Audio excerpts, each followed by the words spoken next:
Order! Order in the Grand Chamber! High Councillor Zixavandra's crystalline appendages clinked against the ceremonial gong, sending ripples of silence through the massive amphitheatre. The gathered representatives of the Galactic Council, all 247 species, settled into their anti-gravity pods, their varied anatomies shifting in anticipation of the day's most controversial topic. We now address Application 7249X, the admission of species designation human into the Galactic Council. Zixavandra announced, their bioluminescent patterns flickering with barely concealed disdain. Ambassador Krell of the Mendaxian Empire couldn't contain their nasal snort, a sound that echoed through the chamber's perfect acoustics. Are we seriously entertaining this? These primitives barely figured out how to leave their gravity well a century ago. Now, purred Representative Quillara of the Felixian Confederation, their whiskers twitching with amusement. Let's at least pretend to follow proper protocol before we crush their adorably misplaced hopes. The holoscreen flickered to life, displaying Earth's achievements. The human diplomatic team, waiting in the antechamber, had no idea their application was being torn apart with the diplomatic equivalent of a plasma cutter. Look at this, exclaimed Council Member Draz, their eye stalks wobbling with mirth. They're proud of achieving fusion power in, only 2047. My species was harnessing quantum singularities, while their ancestors were still trying to figure out which end of a stick was better for hitting things. Laughter rippled through the chamber. Even the usually stoic hive mind of Beta Centauri buzzed with electromagnetic amusement. High Councillor Zixavandra raised a crystalline appendage. Let us review their qualifications systematically. First, technological advancement. They pulled up a holographic chart. They've achieved interstellar travel, yes, but through the most brutish means possible, literally punching holes in space-time. Barbaric, muttered several council members in unison. Their social structure, continued Zixavandra, still divided into nation-states. Can you imagine? They haven't even achieved planetary unification. Ambassador Krell interjected again. They still use physical currency in some regions. Physical currency. I haven't seen that since my archaeological studies of pre-spacefaring civilizations. And their art, Representative Quillara added with a theatrical shudder. They still create it manually instead of using proper quantum consciousness extraction methods. How quaint. The chamber erupted in another wave of sophisticated alien chuckling. Only Delegate Nix of the ancient observers remained silent, their dark matter form simply absorbing the proceedings with inscrutable interest. Very well, Zixavandra's voice cut through the amusement. We shall proceed with the vote. The motion before us, to reject species designation human from consideration for council membership with a recommended reassessment period of no less than 500 solar cycles.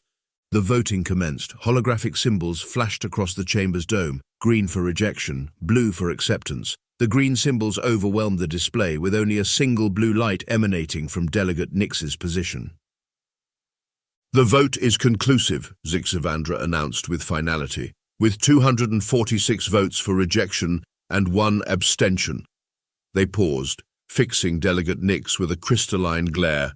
The motion passes. Humanity's application for council membership is hereby rejected. Ambassador Krell raised their appendage. I move to add a note to the rejection. Come back when you've learned to properly fold space instead of punching it like savages. Seconded, came multiple voices. As the council prepared to summon the waiting human diplomatic team, Delegate Nix's dark matter form rippled slightly. Their ancient voice, rarely heard in council proceedings, whispered just loud enough for nearby members to hear, "We may come to regret this day."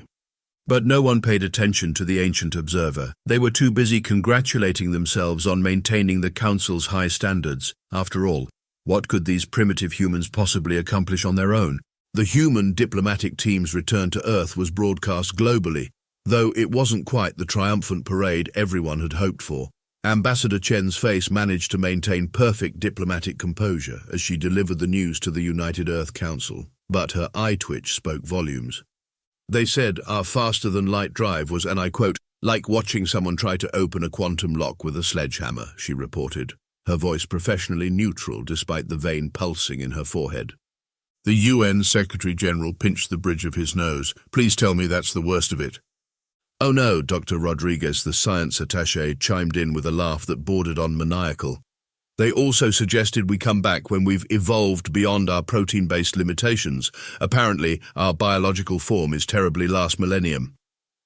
The conference room erupted into a cacophony of outrage, disbelief, and, surprisingly, laughter. Are you saying, General Thompson interjected, that we got rejected from their fancy space club because we're not sparkly enough? He waved the holographic report, which showed images of the crystalline High Counselor. We're too meat-based for their tastes. Don't forget our barbaric monetary system, Ambassador Chen added dryly. Apparently, trading actual things for other actual things is primitive. We should be exchanging consciousness derivatives instead. The room fell silent for a moment before Dr. Howard from the Technology Division started slow clapping. Well, colleagues, I believe we've just received the most elaborate git-gud in human history. The UN Secretary-General's lips twitched. Perhaps we should send them a thank you note, written on actual paper. That should give them a collective aneurysm. But beneath the gallows humor, gears were already turning. Within hours, the rejection had spread across Earth's networks. Instead of the expected outrage or depression, something else emerged, a peculiarly human response that the Galactic Council hadn't accounted for in their calculations. Memes, thousands of them. Space Karen wants to speak to Earth's manager trended globally within hours. T-shirts reading too meat-based to care became the hottest fashion trend overnight. Someone remixed the Council's rejection speech into a dance track that topped the charts in 17 countries. But while the public was having its laugh, something more serious was happening in labs, boardrooms, and government facilities worldwide. The CEO of the world's largest tech consortium released a simple statement: challenge accepted. It was accompanied by a tripling of their R&D budget. Universities worldwide reported a surge in applications for physics, xenobiology, and quantum engineering programs. The rejection had sparked something that approval never could have: humanity's eternal desire to prove others wrong. They think we punch holes in space-time, Dr. Rodriguez remarked during an emergency scientific summit. Wait until they see us kick it. The United Earth Council convened an extraordinary session and for the first time in modern history achieved unanimous agreement on something. The Earth Independence Initiative was born with a simple mission statement: we don't need their permission to be amazing. Resources that had been earmarked for Council integration were redirected. The Space Elevator project, previously stalled by bureaucracy, was fast-tracked. Quantum research facilities received blank checks. The Mars and lunar colonies declared they were doubling their expansion plans. A young grad student's social media post went viral. They rejected us for still using physical currency. Let's develop something so advanced they'll think credit is for cavemen. The Galactic Council had made a crucial mistake. They had assumed humanity would respond to rejection with submission. They hadn't counted on humanity's most powerful trait, spite. 6 months after the rejection, Earth launched the Thank You for Your Feedback initiative, named with the kind of aggressive pleasantness that would make any retail worker proud. Its goal? To systematically address and surpass every single criticism in the Council's rejection notice. As Ambassador Chen put it in her final report before retiring, the Council thinks we're primitive? Fine, let's show them what primitives can do. After all, fire was discovered by primitives too, and it changed everything. The race was on. Humanity had been denied a seat at the table, so they decided to build their own table. A better one. With blackjack and quantum physics. 3 years after the Council's rejection, Dr. Rodriguez stood in her lab, staring at equations that would make most physicists develop a headache.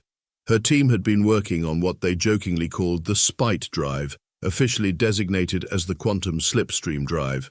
You're telling me, General Thompson said, squinting at the holographic display, that instead of punching holes in space-time, we're going to dance with it? More like asking space-time for a consensual date, Dr. Rodriguez replied, grinning. Instead of forcing our way through, we've figured out how to convince space-time to let us slip through its natural folds, like quantum water off a quantum duck's back. The demonstration that followed made history. The test vessel, appropriately named Hold My Beer, didn't just achieve faster-than-light travel, it made it look elegant. The ship slipped through space like a fish through water, leaving no trace of the brutal space-time tears that had so offended the Council's sensibilities. News of the breakthrough spread quickly through human space. The response from independent alien traders who witnessed the test was even more satisfying. As one Crix merchant put it, "That's not supposed to be possible. The council said humans couldn't understand advanced physics. I'm going to make so much money betting on this." But humans weren't done showing off. The Earth Independence Initiative's next project involved establishing trade routes that the council had deemed economically unfeasible. Their solution?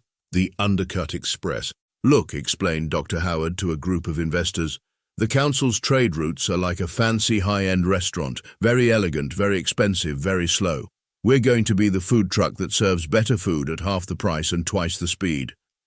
Using the new slipstream drive, human ships could take shortcuts through regions of space the council avoided. They established trading posts in systems deemed too unstable for commerce by council standards. Turned out that many non-council species were quite happy to trade with the upstart humans who didn't care about the council's arbitrary regulations. The first human trade hub was established in the Maverick Nebula, a region the council had labeled as aesthetically displeasing and commercially worthless. Within months, it became the largest independent trading post in 3 sectors. The fact that they named it Discount Space Walmart only added to its charm. Colony ships followed the trade routes. Humans had taken the council's criticism about their limited understanding of suitable habitation zones as a challenge. They established thriving colonies in environments the council had written off as uninhabitable. New Dakota grew underground on a high-gravity world. Atlantis II floated on a gas giant's upper atmosphere. The Polar Express became a booming research station on a methane ice world. Each colony seemed designed specifically to violate some council regulation or another. But the crown jewel was New Vegas, humanity's first major independent space station. Built at the intersection of 7 previously unused trade routes, it became famous for 2 things. Having the best environmental systems in known space, humans had gotten very good at living in places they supposedly couldn't, and hosting the galaxy's most popular casino. "If they think our physical currency is primitive," the station's designer had said, "wait until they hear about our poker nights." The station's success led to an interesting phenomenon. Council species began showing up in growing numbers, officially as cultural observers, but really to enjoy the amenities their own civilization had deemed unnecessary. Turned out that many council citizens secretly enjoyed physical experiences over quantum consciousness derivatives. Human innovation didn't stop at technology and trade. They developed new forms of art that combined their primitive physical creation methods with advanced quantum techniques. The resulting works became highly sought after, though officially the council maintained they were chaotically unrefined. 5 years after the rejection, humanity had carved out its own significant corner of the galaxy.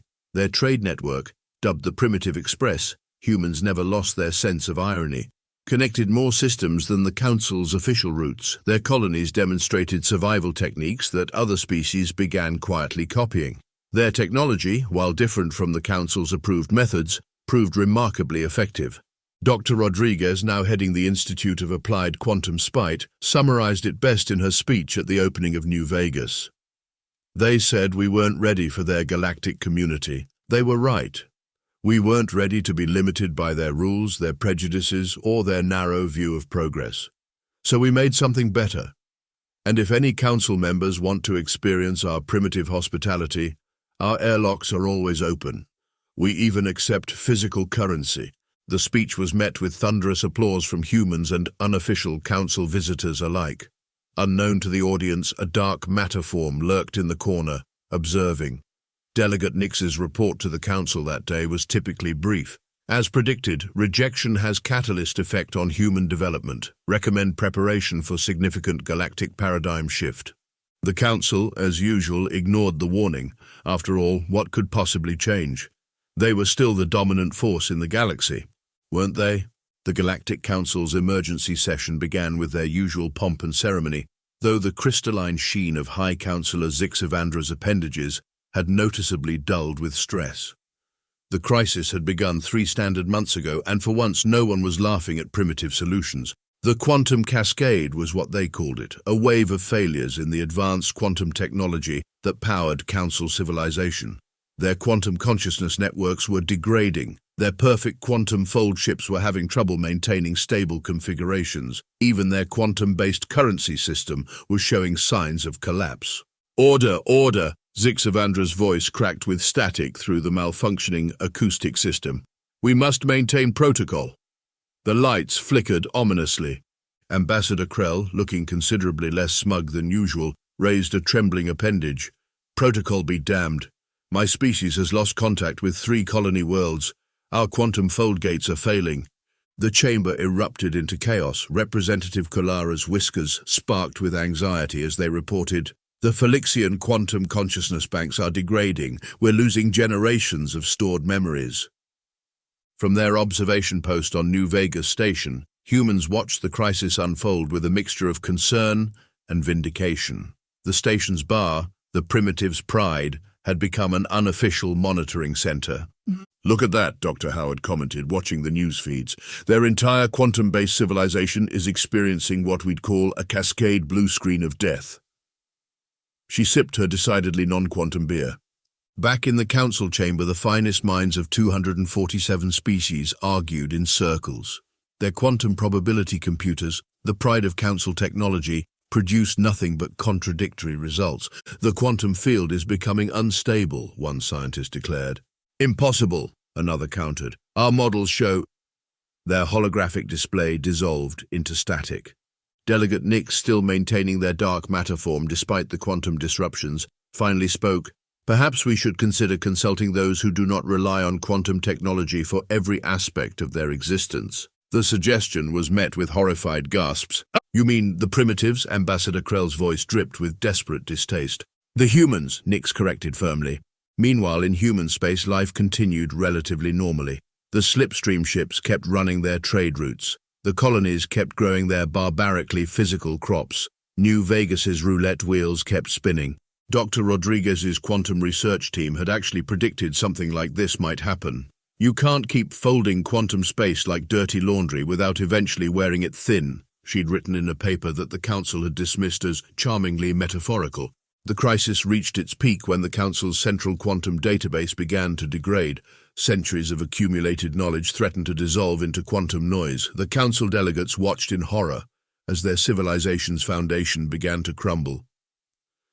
"Perhaps," High Councillor Zixavandra suggested with visible effort, "we should send an observer to human space, purely for academic purposes." The observer, a junior scientist named Vix, arrived at New Vegas looking like they'd rather be anywhere else. They found the station's chief engineer playing what humans called pool, using physical objects to demonstrate principles of geometry and kinetics in a way that made Vix's quantum-educated brain hurt. "Your civilization," Vix began carefully, "appears to be functioning. Amazing what happens when you don't try to quantum calculate every single aspect of existence," the engineer replied, sinking the 8-ball with a satisfying crack. The humans, it turned out, had been monitoring the quantum cascade from the beginning. Their primitive sensors, operating on conventional physics, had detected the problem early. Their barbaric computer systems, using good old-fashioned binary, had been modeling the cascade's progression.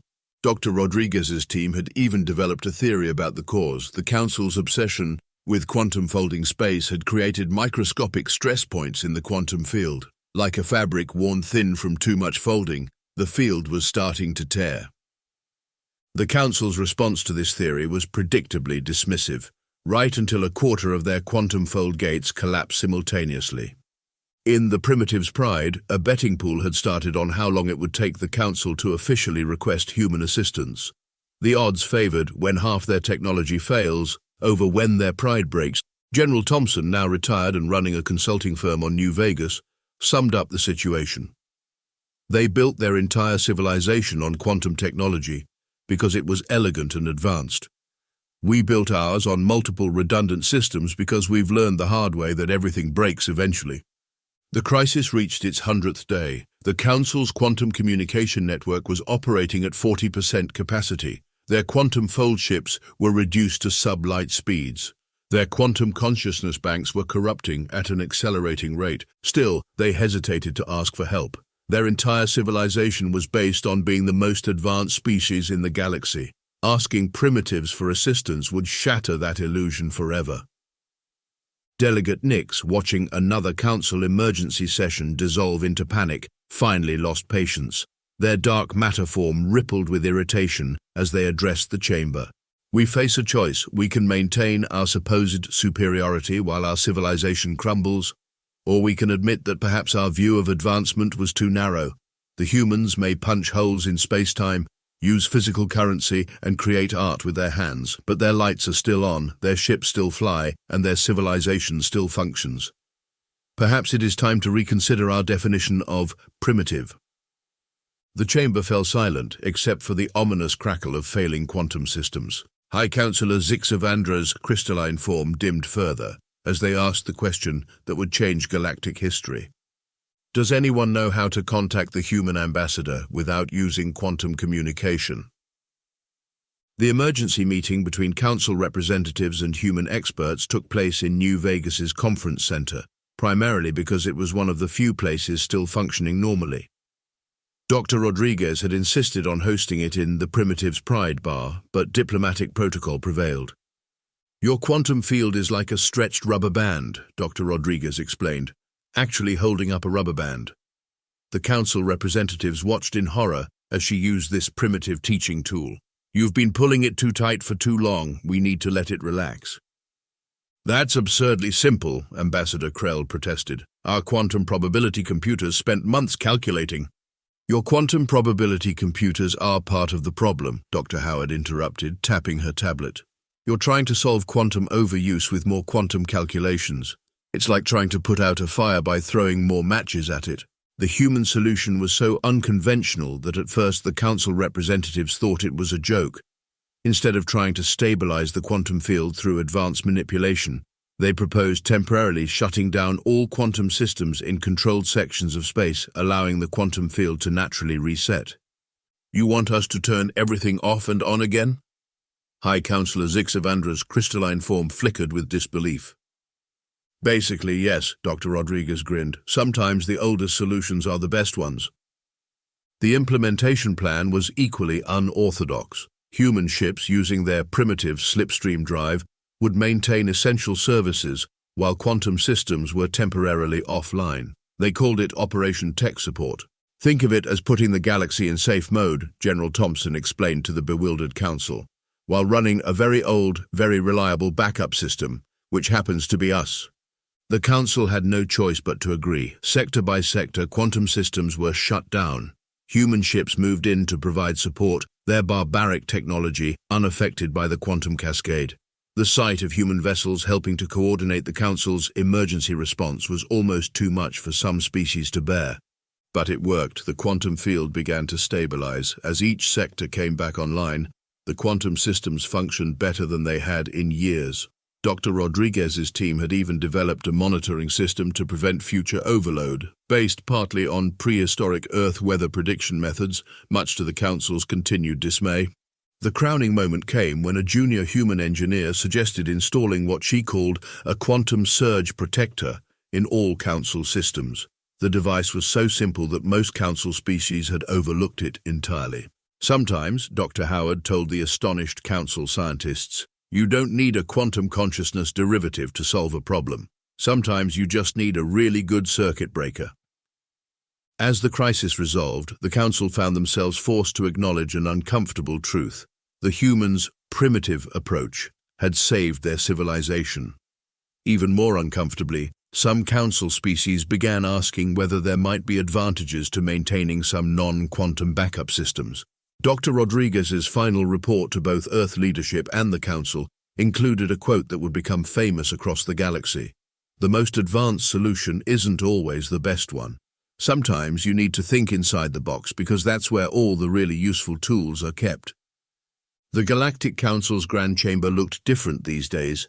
The previously pristine quantum tech architecture now sported distinctly human-influenced backup systems. Some delegates had even started using physical notepads, just in case, they claimed. High Councillor Zixavandra's crystalline form shimmered with barely concealed frustration as they read the latest proposals. The Mendaxian Empire requests human consultation for their new transport network. The Phylixian Confederation seeks human engineers for their colony development program. The hive mind of Beta Centauri wants to establish a cultural exchange program with Earth's entertainment industry. They paused. They specifically requested something called reality TV shows. The chamber, once a bastion of pure quantum-based superiority, had transformed. Human diplomatic officers now had permanent observation status, not full membership, but their designated seating area had been gradually moving closer to the center with each session. Perhaps, Ambassador Krell suggested, their previously condescending tone notably absent, we should consider establishing a formal technology exchange program with the humans. They flinched as several delegates turned to stare. For emergency preparedness purposes only, of course. The humans, meanwhile, were handling their new position in galactic politics, with all the grace and subtlety of a cat that had just knocked over an expensive vase and was quite proud of it. New Vegas had become an unofficial second seat of galactic power. Council species would often accidentally schedule their most important meetings there, claiming they enjoyed the exotic atmosphere, which everyone knew meant they wanted access to human expertise without officially asking for it. Dr. Rodriguez had to hire 3 assistants just to handle meeting requests from council research institutions. They still insist quantum technology is superior, she commented during a particularly busy day. They just want to know how to make it work better using our primitive methods. The trade networks told the real story. The Primitive Express had expanded into council space, with many council worlds quietly switching to human-designed hybrid systems that combined quantum technology with conventional backups. The council's official trade routes now featured regular stops at human stations for regulatory inspection purposes that somehow always included shopping trips. Even the council's military had begun to change.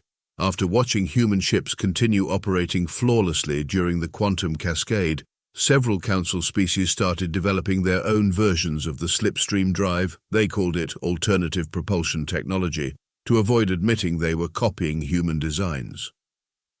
Did you see their new ships? General Thompson asked during a diplomatic reception.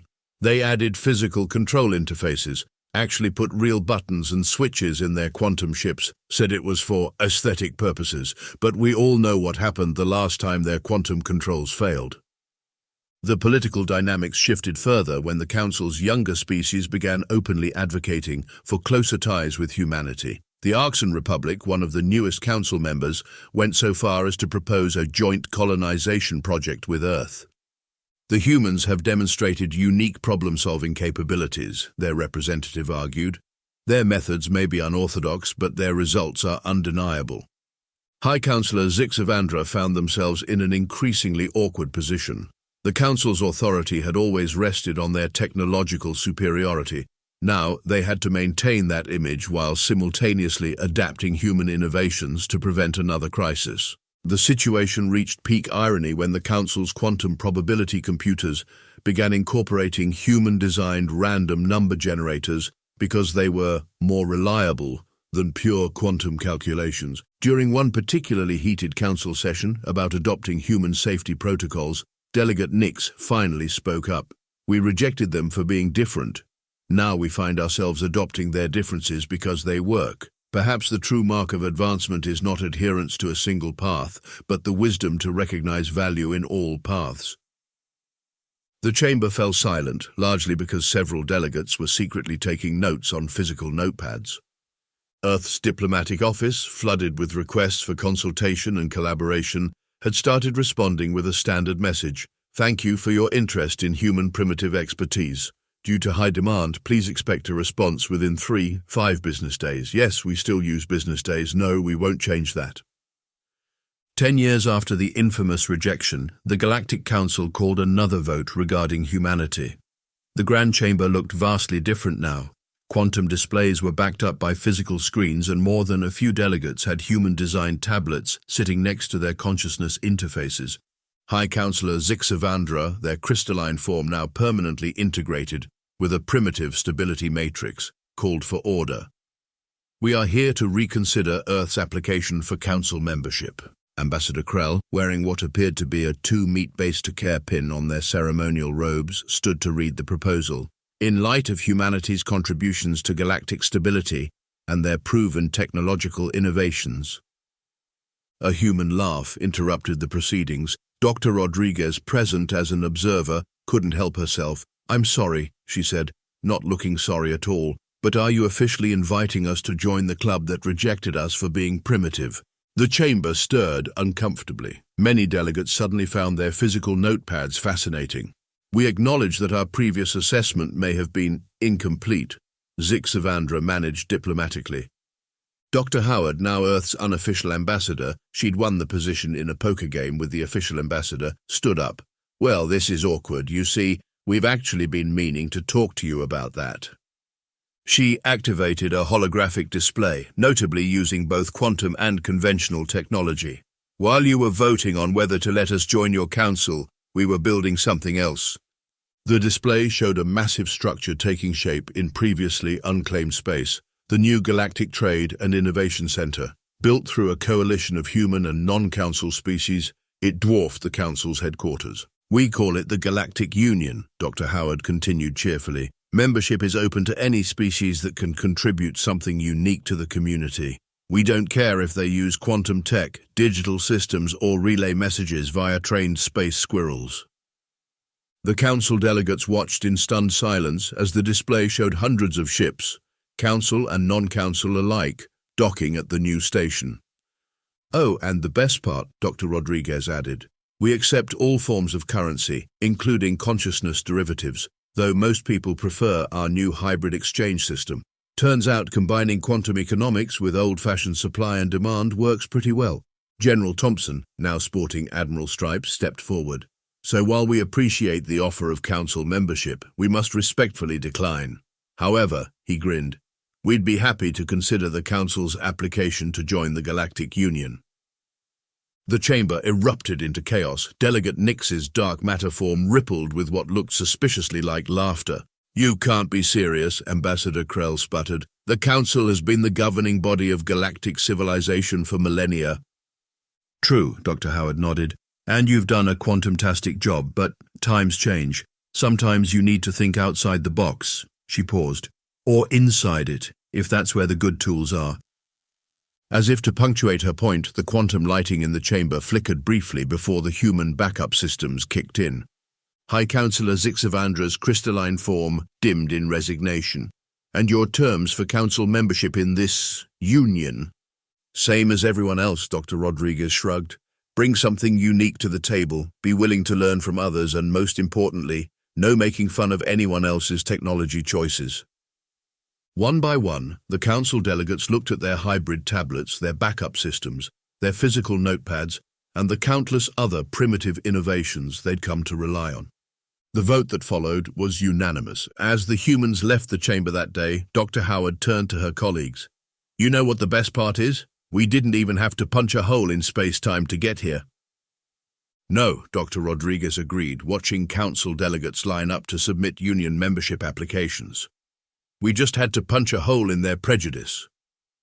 And somewhere in the station, a dark matter form smiled, knowing that the galaxy would never be the same, and that was exactly how it should be.